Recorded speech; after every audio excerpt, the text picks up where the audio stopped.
This is Schloss Merode, one of the most romantic water castles in Western Germany.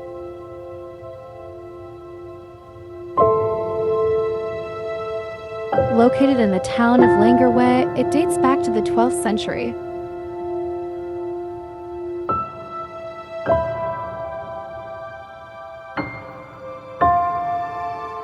Originally a medieval fortress, it was transformed over the centuries into a Renaissance-style residence.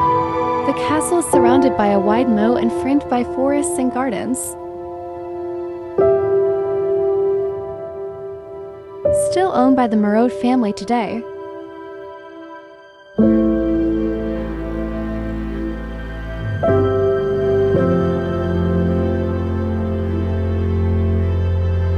It's especially famous for its Christmas market, one of the most beautiful in all of Germany.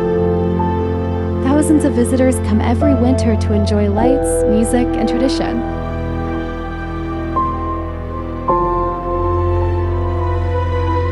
But even outside the holiday season, Schloss Merode remains a peaceful and elegant landmark. From above, you can see the symmetry of its red brick towers, the calm water, and the surrounding parkland.